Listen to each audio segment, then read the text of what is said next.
Sir ನಿಮ್ ನಟನೆ ನಡುವೆ ಫ್ಯಾಮಿಲಿಗೆಲ್ಲ ಟೈಮ್ ಕೊಡಕ್ ಆಗ್ತಿತ್ತಾ? ಫ್ಯಾಮಿಲಿನಲ್ಲಿ ಏನಾದ್ರು ಬೇಡ, ಕಲಾವಿದ್ರು ಜೀವನ ಸಾಕು ಅಂತ ಏನಾದ್ರು ಮನೆಯಲ್ಲಿ ಅಪೋಸ್ ಬಂದಿತ್ತಾ? ಇದು ನನ್ನ ಫ್ಯಾಮಿಲಿಯಿಂದ ಒಳ್ಳೆ ಸಹಕಾರ ಇದೆ. ನನ್ನ ಶ್ರೀಮತಿ ಮಕ್ಕಳು ತುಂಬಾ ಸಹಕಾರ ಕೊಟ್ಟಿದ್ದಾರೆ. ನೀವು ಹೇಳಿದ್ರಿ ತಿಂಗಳಾನ ಗಟ್ಟಲೆ ಹೊರಗಡೆ ಹೋಗ್ಬೇಕಾಗುತ್ತೆ, ಸಹಜ. ಅದು ಬದುಕು ನಡೀಬೇಕು ಅಂದಾಗ ನಾವು ಹೋಗ್ಲೇಬೇಕಾಗುತ್ತೆ. ಇವತ್ತು ಫ್ಯಾಕ್ಟ್ರಿలో ಒಂದು ಆಫೀಸಲ್ಲಿ ಕೆಲಸ ಮಾಡೋರು ಅವ್ರು 4 ಗಂಟೆ ಮಧ್ಯೆ ಮಾಡ್ಬೋದು. ನಮ್ದು ಹಾಗಲ್ವಲ್ಲ. ಚಿತ್ರೀಕರಣ ಎಲ್ಲಿ ಮಾಡ್ಬೇಕು, ಯಾವ ಊರಾಗ್ಬೋದು, ಯಾವ ರಾಜ್ಯ ಆಗ್ಬೋದು, ಅಲ್ಲಿ ಕರ್ಕೊಂಡು ಹೋಗ್ ಕಡೆ ಹೋಗ್ಬೇಕಾಗಿದೆ. ನಾನು ಯಾಕೆ ಹೇಳಿದೆ ಅಂದ್ರೆ ಎಲ್ಲಾ ಹೆಣ್ಮಕ್ಳು ತನ್ನ ಗಂಡ ಜೊತೆನಲ್ಲಿ ಇರ್ಬೇಕು. ಯಾಕೆಂದ್ರೆ ಆ ಏಜ್ ಅಲ್ಲಿ ಹಂಗೆಲ್ಲ ಇರುತ್ತಲ್ವಾ? ಯಾಕಂದ್ರೆ ನೀವು ತುಂಬಾ ಹಳೆ ಕಲಾವಿದ್ರಿ. ಅವಾಗ ಆ ತರದ ಏನಾದ್ರು ಅಪೋಸಿಷನ್ ಆಗಿತ್ತು? ಇಲ್ಲ, ಅಪೋಸಿಷನ್ ಯಾವತ್ತೂ ಇಲ್ಲ, ಯಾವತ್ತೂ ಇಲ್ಲ. ಕೆಲಸ ಇದ್ದ ಕೆಲಸ, ಫ್ರೀ ಇದ್ದಾಗ ಮನೆ. ಅದಕ್ಕೆ ಕೆಲವ್ರು ಹೇಳ್ತಾ ಇರ್ತೀವಿ, ಇದ್ದಾಗ ಕೈ ತುಂಬಾ ಕೆಲಸ, ಇಲ್ಲದೆ ಇದ್ದಾಗ ಕಣ್ ತುಂಬಾ ನಿದ್ರೆ. ಇವತ್ತು ಅದೇ ಫಾಲೋ ಮಾಡ್ತಾ ಇದ್ದೀವಿ. ಚೆನ್ನಾಗಿದ್ದ ಟೈಮ್ ಇದ್ದಾಗ ಚೆನ್ನಾಗಿ ನಿದ್ರೆ ಮಾಡ್ತೀವಿ. ಕೆಲಸ ಇದ್ದಾಗ ಮಾತ್ರ ಸೋಮಾರಿತನ. ಕೆಲಸ ಎಷ್ಟೇ ಹೊತ್ತು, ಬೆಳಗ್ಗೆಯಿಂದ ರಾತ್ರಿವರೆಗೂ ಎಷ್ಟೇ ಹೊತ್ತು ಕೆಲಸದಲ್ಲಿ ಬಹಳ ಪ್ರಾಮಾಣಿಕವಾಗಿ ತೊಡಸ್ಕೊಳ್ತೀನಿ. ಅದನ್ನ ನನ್ನ ಬಗ್ಗೆ ಬಹಳ ಚೆನ್ನಾಗಿ ಖುಷಿ ಪಡ್ತೀನಿ. ಅಂದ್ರೆ ಕೆಲಸದ ನಡುವೆ ಫ್ಯಾಮಿಲಿಗೂ ಕೂಡ ಟೈಮ್ ಕೊಡ್ತಾ ಇದ್ರಿ. ಹೌದು ಸರ್, ಹಾಗೆ ನೀವ್ ಹೇಳ್ತಾ ಹೋದ್ರಿ 3 ತಲೆಮಾರುಗಳಲ್ಲಿ ನಟನೆ ಮಾಡಿದೀನಿ ಅಂತ. ಆಗಿನ ಚಿತ್ರರಂಗದ ತಂತ್ರಜ್ಞಾನಕ್ಕೂ ಈಗಿನ ಚಿತ್ರರಂಗದ ಜ್ಞಾನಕ್ಕೂ ಏನ್ ಡಿಫ್ರೆನ್ಸ್ ಇದೆ ಅಂತ? ತಂತ್ರಜ್ಞಾನ ಬಹಳಷ್ಟು ಮುಂದುವರೆದಿದೆ. ನಮ್ದು ಅಲ್ಲೂ ಅಭಿನಯನೇ ಇಲ್ಲೂ ಅಭಿನಯ. ಆಗ ನಾವು ಬಂದ ಕಾಲದಲ್ಲಿ ನೆಗೆಟಿವ್ ರೀಲ್ ಅಂತ ಹೇಳಿ, ಆ ನೆಗೆಟಿವ್ ಕಾಲದಲ್ಲಿ ತುಂಬಾ ಖರ್ಚಾಗ್ತಾ ಇತ್ತು. ಕ್ಯಾಮ್ರಾ ಆನ್ ಮಾಡಿದಷ್ಟು ಬರ್ರದ್ದು ಓಡ್ತಾ ಇತ್ತು, ₹1000 ವೇಸ್ಟ್ ಆಗ್ತಾ ಇತ್ತು. ಆಗ ಏನ್ ಮಾಡ್ತಾ ಇದ್ರು, ಒಂದು ಡೈರೆಕ್ಟರ್ಗಳು ನಮ್ಗೆ ಕಲಾವಿದರಿಗೆ ಹೇಳ್ತಾ ಇದ್ರು, ಊಟ ತಿಂಡಿ ಎಷ್ಟು ಬೇಕಾದ್ರೆ ತಿನ್ರಪ್ಪ, ನೆಗೆಟಿವ್ ತಿನ್ಬೇಡಿ, ರೀಲ್ ತಿನ್ಬೇಡಿ ಅದು. ಯಾಕಂದ್ರೆ ಕಲಾವಿದರಿಗೆ ಅವಾಗ ಬಹಳಷ್ಟು ಪ್ರಾಮುಖ್ಯತೆ ಇತ್ತು. ಪ್ರತಿಭಾವಂತರೇ ಬೇಕು ಅಂತ ಹುಡುಕ್ತಾ ಇತ್ತು. ಅಂದ್ರೆ ಸಾಧ್ಯವಾದಷ್ಟು ಅವರು ಸಿಂಗಲ್ ಟೇಕ್ ಅಲ್ಲಿ ಮಾಡುವಂತ ಆರ್ಟಿಸ್ಟ್ ಬೇಕಾಗಿತ್ತು. ಅಂದ್ರೆ ಆ ಟೆಕ್ನಾಲಜಿ ಆಗಿ ಆತರ ಇತ್ತು. ಈಗ ಡಿಜಿಟಲ್ ಮಾಧ್ಯಮ ಬಂದ್ಮೇಲೆ ಅವಶ್ಯಕತೆ ಇಲ್ಲ. ಎಷ್ಟು ಟೇಕ್ ಆದ್ರೂ ಏನ್ ಲಾಸ್ ಆಗಿದೆ. ಆಗ ಒಂದೇ ಟೇಕ್ ಎಲ್ಲ ಬೇಕಾಗಿತ್ತು. ಈಗ 10 ಟೇಕ್ ಆದ್ರೂ ಕೂಡ ಲಾಸ್ ಏನಿಲ್ಲ, ಮಾಡಬಹುದು ಅನ್ನೋ ಅದೊಂದು ಅನುಕೂಲ ಕಲಾವಿದರಿಗೆ. ನಿಮ್ಗೆ ಆಗ ಆಕ್ಟಿಂಗ್ ಚೆನ್ನಾಗಿ ಅನಿಸುತ್ತೆ, ಈಗ ಆಕ್ಟಿಂಗ್ ಚೆನ್ನಾಗಿ? ಮೇಡಮ್, ಆಕ್ಟಿಂಗ್ ಅಂದ್ರೆ ನಾವ್ ಎಲ್ಲಾದ್ರಲ್ಲೂ ಎಲ್ಲಾ ಸಮಯದಲ್ಲೂ ಒಂದೇ ರೀತಿ ತೊಡಗಿಸ್ ಇನ್ವಾಲ್ವ್ಮೆಂಟ್. ಸರ್, ಇನ್ವಾಲ್ವ್ಮೆಂಟ್ ಅಂತ ಹೇಳಿದಾಗ ಈಗ ಎಷ್ಟೋ ಜನ ಚಿತ್ರರಂಗಕ್ಕೆ ಬರೋದೇ ಸ್ಟಾಪ್ ಆಗ್ಬಿಟ್ಟಿದ್ದಾರೆ. ಮೂವಿಗಳು ಬಂದ್ ಕುತ್ಕೊಂಡು ನೋಡೋದೇ ಸ್ಟಾಪ್ ಆಗಿದ್ದಾರೆ. ಕಲಾವಿದ್ರಿಗೆ ಎಲ್ಲೋ ಒಂದ್ ಕಡೆ ಅದು ಹಿಂದೆ ಹೊಡಿತಾ ಇದೆ ಅಂತ ಅನಿಸ್ತಾ ಇಲ್ವಾ?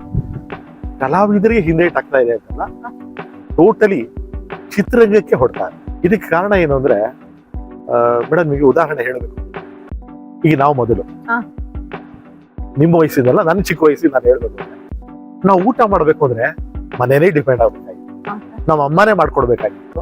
ನಮ್ಮ ಅಡಿಗೆ ಮನೆಗೆ ನಮ್ಮ ಸೀಮಿತ ಆಗಿತ್ತು. ಅದರಿಂದ ಸ್ವಲ್ಪ ಮುಂದುವರೆದ್ರೆ ಏನಾಗ್ತಾ ಇತ್ತು, ಹಬ್ಬ ಅಂದ್ರೆ ಹೋಟೆಲ್ಗೆ ಹೋಗೋದು. ಆದ್ರೂ ಏನು, ಆ ಕಾಲದಲ್ಲಿ ಹೋಟೆಲ್ಗೆ ಹೋಗೋದು ಅಂದ್ರೆ ಅವಮಾನ ಅಥವಾ ತಪ್ಪು, ಈ ತರ ಭಾವನೆ ಇತ್ತು ನಮ್ಮ ಚಿಕ್ಕ ಕಾಲದಲ್ಲಿ. ಹೋಟ್ಲಿಗೆಲ್ಲ ಹೋಗ್ತಾನೋ ಅನ್ನೋ ತರ ಇತ್ತು.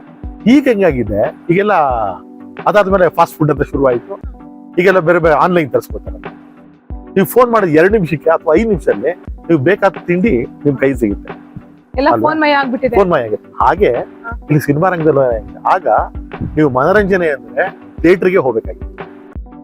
ಅದ ನಂತರ ಬಂದಂತ ಒಂದು ಟೆಕ್ನಾಲಜಿ ಅಂದ್ರೆ ಟಿವಿ ಬಂದ ಕಾಲದಲ್ಲಿ ಏನ್ ಹೇಳ್ತಾ, ಟಿವಿ ಬಂದು ಸಿನಿಮಾ ಹೊಡ್ತಾ ಇತ್ತು, ಟಿವಿದು ಹೋಯ್ತು.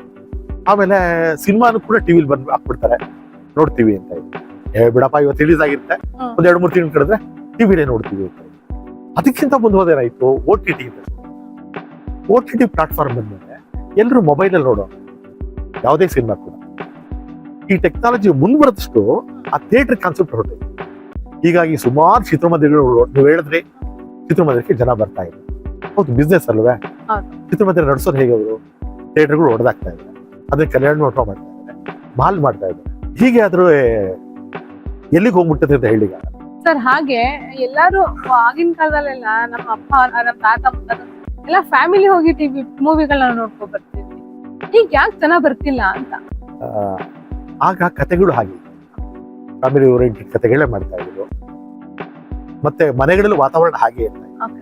ಎಲ್ಲಾದ್ರೂ ಹೋದ್ರು ಕೂಡ ನಾವು ಕುಟುಂಬ ಸಮೇತ ಹೋಗ್ತಾ ಇದ್ವಿ, ಮಕ್ಕಳಿಗೆ ಕರ್ಕೊಂಡು. ಈಗಿನ ಜನರೇಷನ್ ಎಷ್ಟು ಜನ ಗಂಡ ಹೆಂಡತಿ ಮಕ್ಕಳು ಎಲ್ಲರೂ ಒಟ್ಟಿಗೆ ಸಿನಿಮಾಗಳು ಹೋಗ್ತಾರೆ. ಯಾಕೆ ಬರ್ತಿಲ್ಲ ಅಂತ ಮೆಂಟಾಲಿಟಿ ಆಗೋಗಿದೆ ಈಗ.